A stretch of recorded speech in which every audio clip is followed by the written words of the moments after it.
Now guess what this plane is? Yeah, it obviously just looks like a normal Cessna, because it is a Cessna, but it's not a normal Cessna, it's actually the Cessna Skymaster. Now let this image just sink in.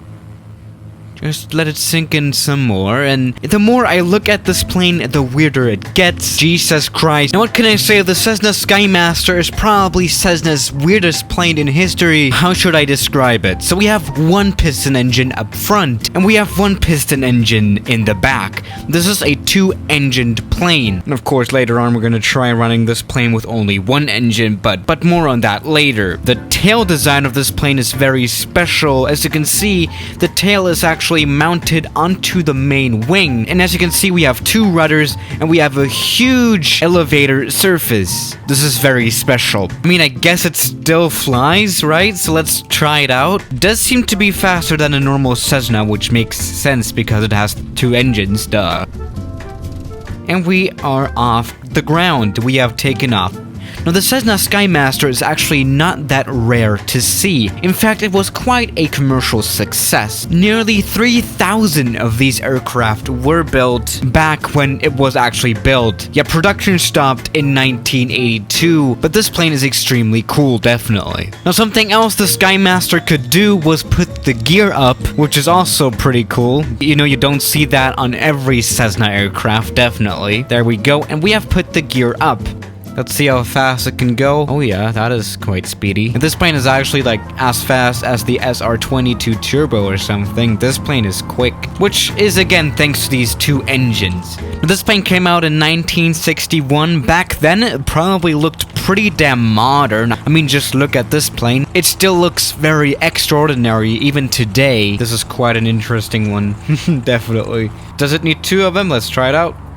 Alright, one engine is dead, I guess. I mean, it still flies just fine with one engine. We are still okay. We can definitely return back to the airport. I mean, that's the cool thing about having a two-engine plane. Obviously, if one engine is gone, you can still kind of fly it, which makes the plane a lot safer, obviously. Let's go ahead and land this one. I can imagine that this plane can be a very special one to land. Oh man, the flaps sound very horrible. Jesus Christ. Talking about sounds, the sound of this aircraft is pretty special due to its engine design. It doesn't sound like a typical Cessna, does it? It does actually kind of sound like a lawnmower, but that is another story. Let's just come in for a smooth butter landing on this runway. Now, pilots flying this need a multi-engine type rating, so not every pilot can actually fly this plane, I guess. I mean, it is a multi-engine plane after all, and this was quite a hard landing, actually. This plane flies quite specially. Let's take a look at the inside of the plane a little bit more. This plane is kind of spacious. Yeah, there's some space in here, actually. This is kind of like a smaller Cessna Caravan. I mean, it is pretty cool. Let's land this plane on the shortest commercial runway that is out there. Obviously, we're talking about Sabah Airport. The runway is down there, and it's pretty small indeed. Alright, let's land. Uh-oh. Okay, landing is quite a special thing in this aircraft, definitely. Oh, damn. Right, we got very close to the end of the runway, but we are alive still.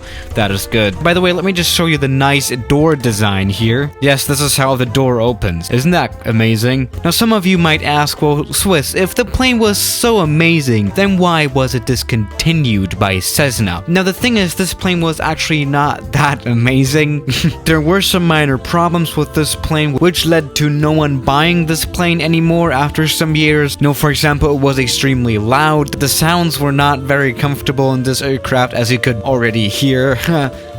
And as I already told you, there was a cooling problem with the rear engine. You know, there were more conventional twin-engine plane like the Piper or a Beach Baron. I'm talking about the Piper Apache, for example. These were also twin-engine plane, and they were cheaper to operate. They had some better performance number than this plane. So that's why this plane ended up dying eventually. But I mean, like, if you really want this plane, you can definitely still get it. I mean, obviously, there are 3,000 of these flying around, or at least 3,000 2,000 of these were built in the first place, so there must definitely be a lot of these planes on the used market. So why not, right? This takeoff was pretty cool, actually. Yeah, Courchevel's runway gets steeper and steeper the more I look at it, but whatever. So yeah guys, thank you for watching today's video, and I'll see you tomorrow. As always, good night.